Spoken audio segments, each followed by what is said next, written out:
Hello and welcome to the latest episode in the Recipients series, where we interview people who have received a National Award for Disability Leadership. And today I'm talking with the exceptional Julia Rose. Really excited to meet Julia.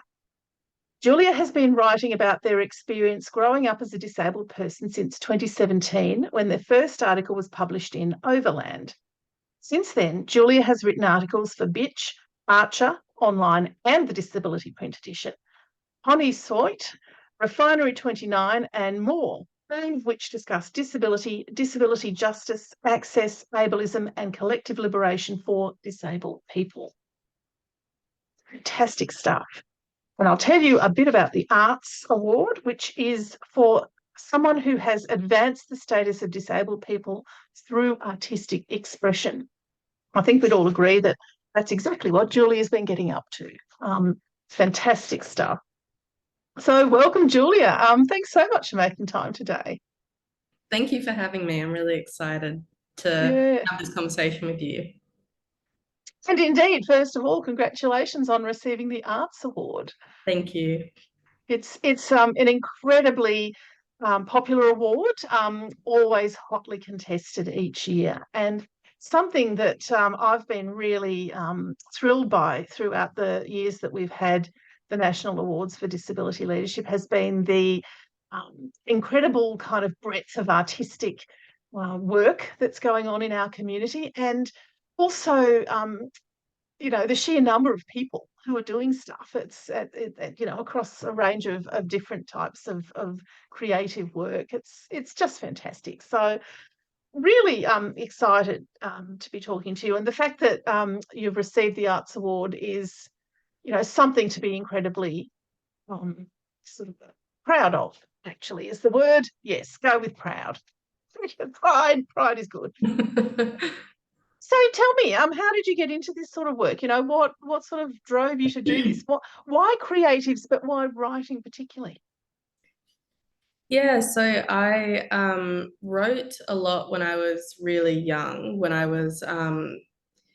I actually started writing as a way to pass the time when I felt really unwell, and when I was really symptomatic, and when I had these really long periods of just waiting around. So if I was in bed, or if I was waiting for an appointment in the public hospital system, or when I had to do colonoscopy prep, that was a big one where I was feeling really uncomfortable physically. And so I kind of escaped by coming up with a lot of stories and imagining dialogue between people. And so I've always written, and I was very encouraged to write by my family, who are all also very creative people. And then I kind of lost it for a little while. It just wasn't something I was prioritizing in my life really anymore. I think because I had this idea that if I wasn't monetizing it, then it wasn't worth devoting time to, which is something that I'm really trying to unlearn in my life now. So when I was focused on my degree and focused on just kind of making sure I made rent and all of those kinds of things, I wasn't really thinking about my hobbies or things that I enjoyed doing separate to those. And then I reached a point in my life where I had all of these big feelings about my health and about the state of ableism in the world and the way that we treat disabled people. But I was already writing very academically in my degree. And so I wanted to write personal essays that spoke to these experiences in a way that could be accessible to a lot of people, and not just people who were trained to understand this kind of formal education, academic way of writing.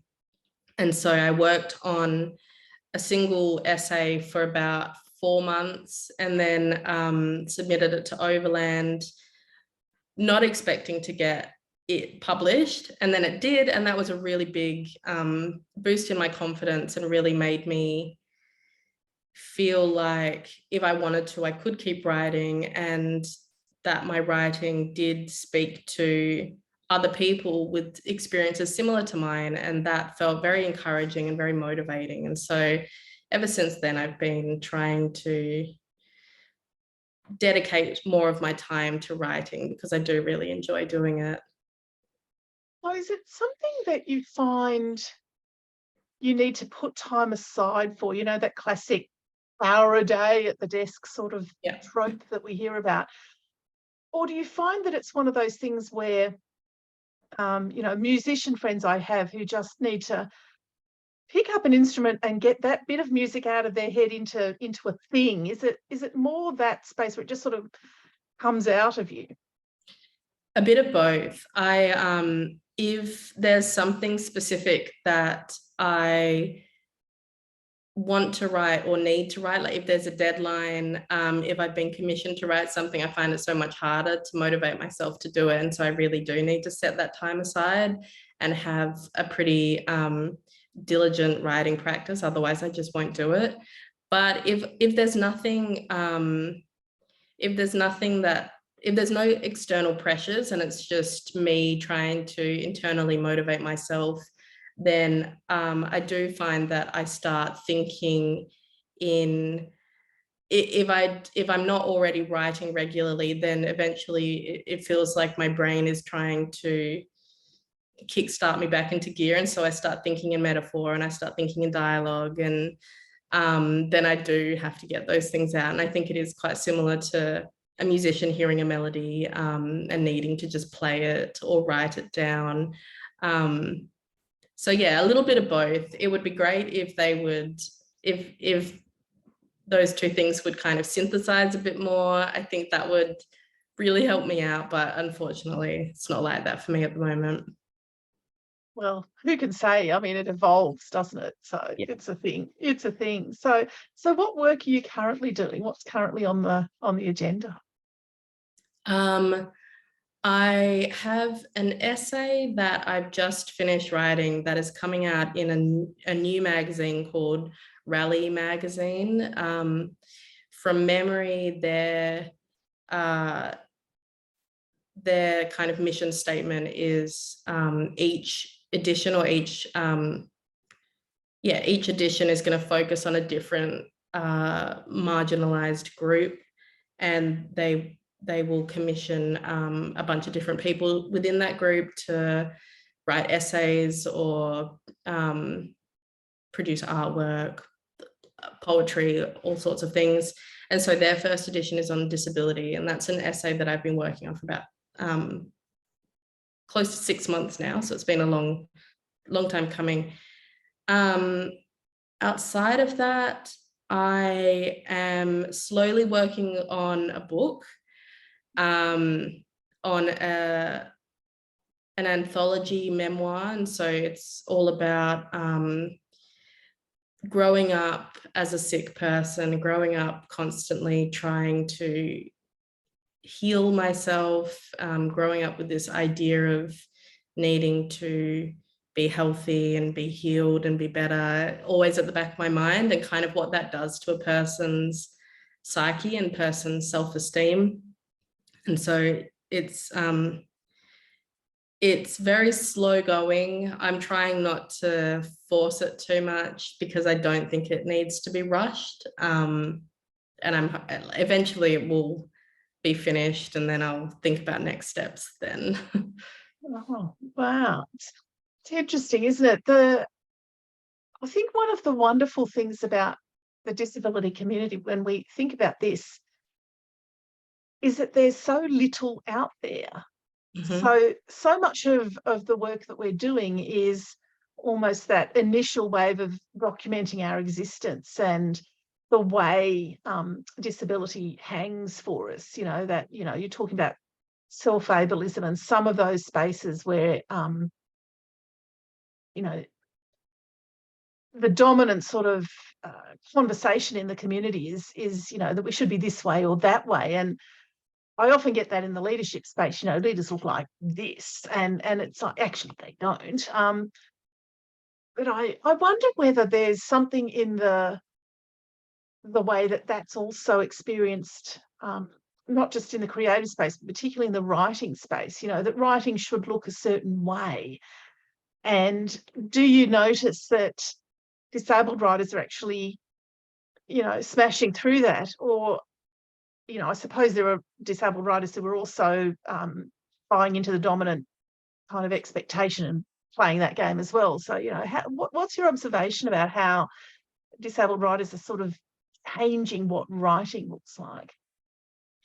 Yeah, I think it's a really interesting point, and one that I haven't thought about that much before, but I was awarded a grant last year that allowed me to spend 6 months researching for this book that I'm hoping to write. And in that time, I read a lot of books by disabled authors, more than I've ever read in my life. And so I feel like I got a better understanding of what is out there. And because I was solely focused on this area and on these themes, it did feel like there was a lot more than there actually is. Because that when I zoom out and look at it more broadly, it really isn't very much at all compared to the sheer volume of books that exist in the world and that are being released year to year. And I found I had a couple of observations. One was that one of the most popular within my, I suppose, friendship group of disabled people in my, I suppose, local community of specifically queer disabled people, one author that I think is quite popular or quite highly regarded is Leah Lakshmi Piepzna Samarasinya, who is one of the founders of Sins Invalid, does a lot of work in disability justice.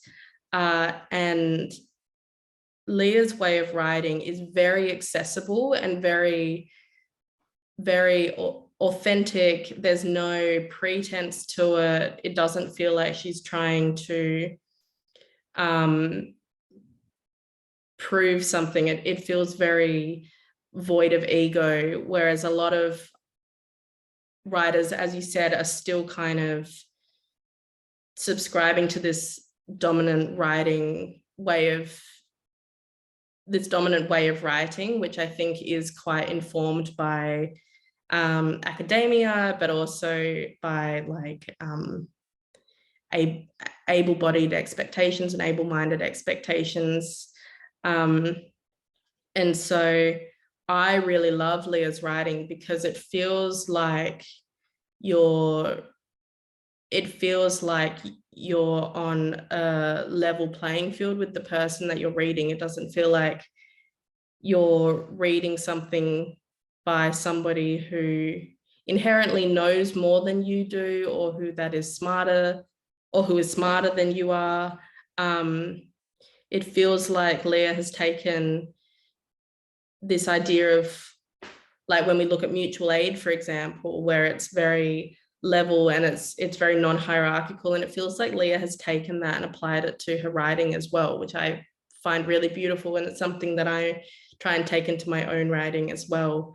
I do also really appreciate the way that a lot of disabled writers write in kind of experimental and non-structured ways that almost mirror their experiences of their health and their bodies and their sickness. Sonia Huber is a really beautiful example of that, who wrote an essay collection called Pain Woman Takes Your Keys. And a lot of that is alternating between first person essays about Sonia's experience in navigating the healthcare system. And then there are also quite experimental essays that, like, there's one where every line begins with the begins with Pain Woman, and it's this idea of pain being this like living, breathing thing that you kind of interact with in your day-to-day life, and that you have to like negotiate with, and that has demands and wants and needs. And yeah, I really love that book as well. And so I think there are some really incredible pieces of work coming from disabled writers at the moment. And I love seeing the way that they play with expectations of what a writer is meant to look like. I think there does need to be a bit more than that, and I would really like to see a bit more than that, but I do think it is happening. Oh, I get really working in the activism space where we often are well, in some ways I don't want to use the word accused, but we are often labeled as being confronting. Mm-hmm. And I've been working that one around in my head a little bit for the last sort of week or so after a particular incident, and thinking, what's this confronting thing? What is that? And yet, what you're just describing to me there, this thing where we're operating outside the regular space. Our expectations or our language or our way of operating is not the standard. And that leads to this discomfort and sense of being confronted by those who are observing. And yet I wonder how we as disabled people are also constantly kind of pushing that confronting aside of trying to fit in to the ableist world and the sort of structures that are sitting there expecting us to sort of squidge into our, square pegs into round holes sort of classic analogy, and fascinating stuff. We could talk about this one all day, but sure. What are some of the barriers or roadblocks that you've encountered in doing the work that you're doing, in getting to be the writer that you are? And I mean, you've already talked about that thing about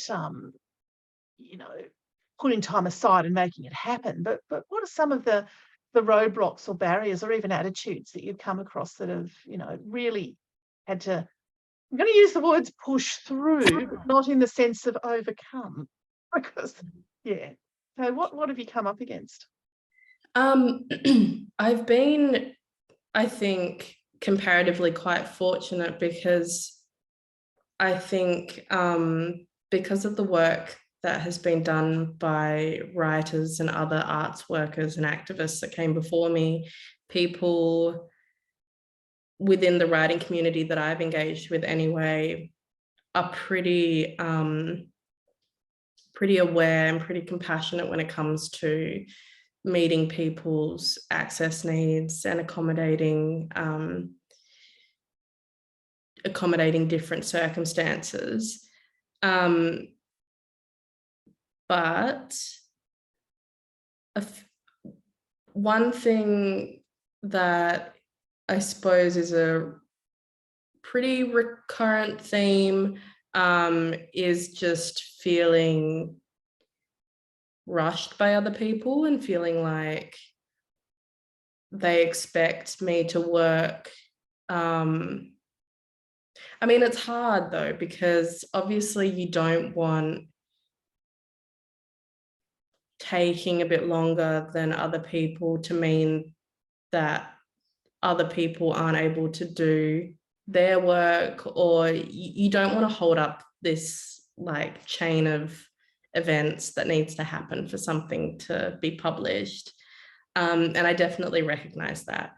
At the same time, though, it can be quite frustrating when you're trying to have this open and honest conversation with like an editor or with the person commissioning the piece about what's going on for you, and it feels like there's very little recognition of the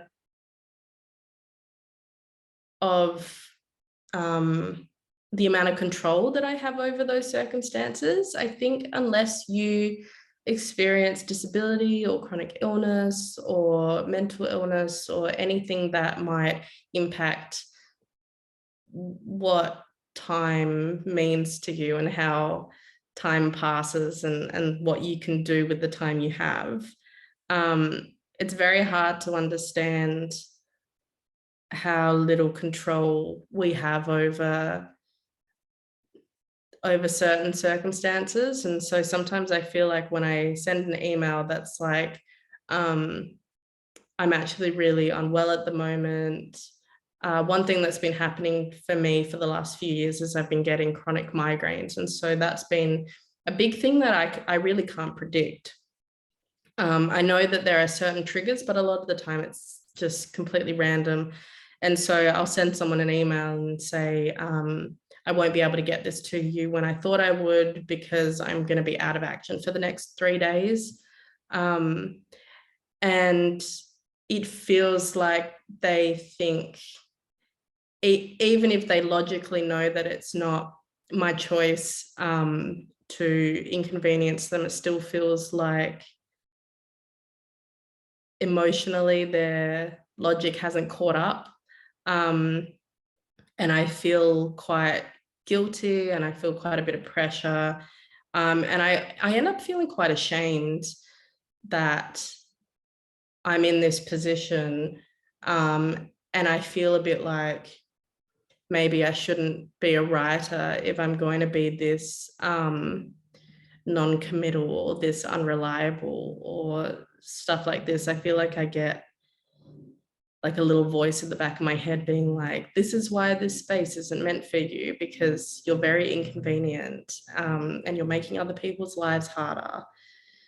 And so I do really appreciate when I'm working with somebody who makes it very clear that they're not very clear that they understand or that they aren't angry or that they want to do what they can to accommodate. Because even though a lot of people would think like, well, that's not my responsibility, I don't need to make you feel better about making my life harder. I think once you have that context of knowing how often disabled people in any industry, including the arts, are made to feel like they don't belong and made to feel like they're being difficult or that they're very confrontational or, all of these things. Once you have that context, I think it does make sense to try to make it very clear that you're not holding somebody's disability against them if they're not able to meet a certain deadline, or if they're going to take a little bit longer or need extra accommodations.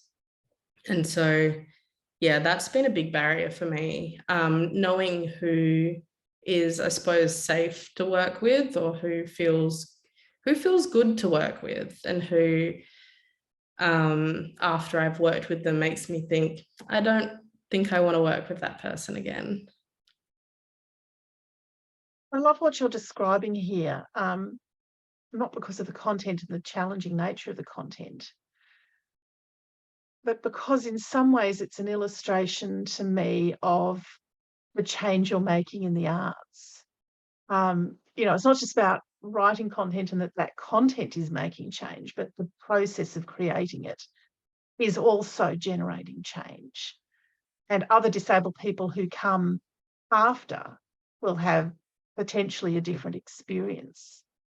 And that, says a lot to me about, what making change is about, which is, yeah. I love this stuff. I get a bit, thinking about it. So how do you think receiving this award will actually change your work or benefit your work?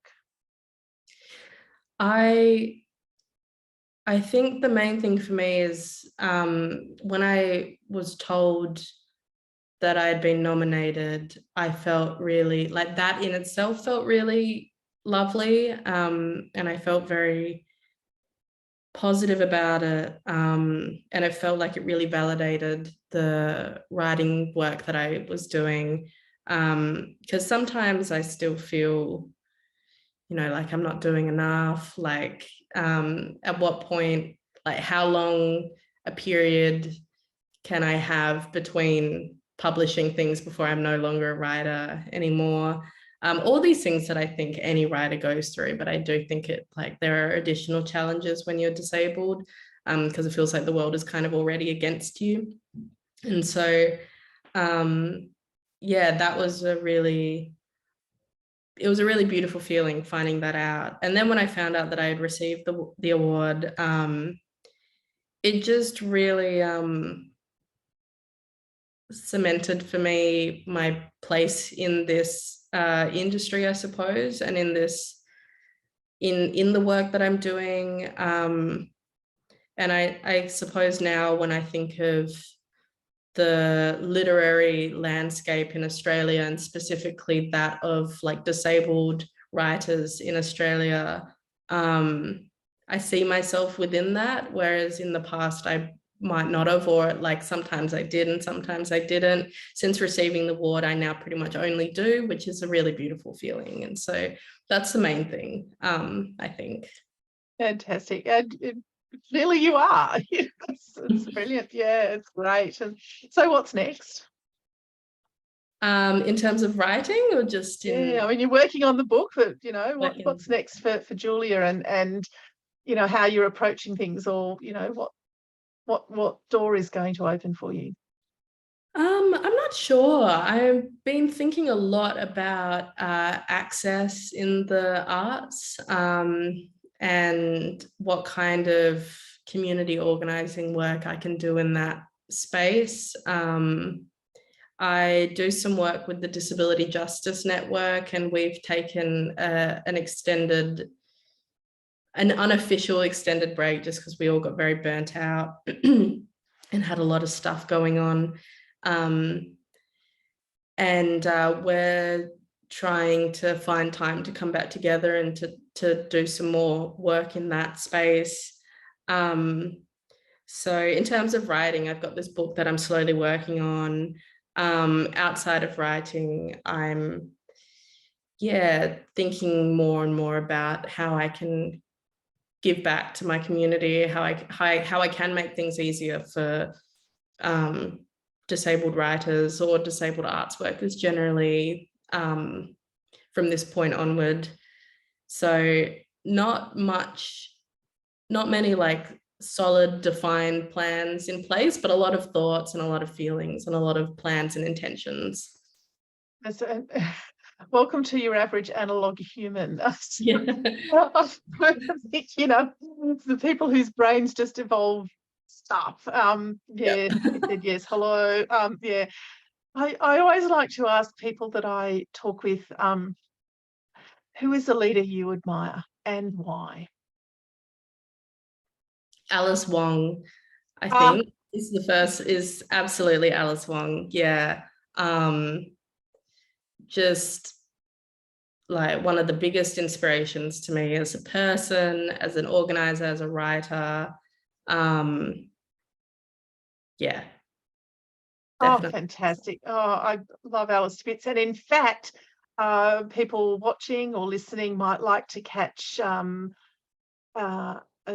chat that I had with Alice a few years back, which is also on our YouTube channel, which is where people are seeing this from. So fantastic human. She's just one of the best. Love her to bits. Oh, we've run out of time, but Julia Rose Bak, thanks so much for speaking with us today, and congratulations once again on receiving the Arts Award in the 2022 National Awards for Disability Leadership. Thank you so much, and thank you for having me.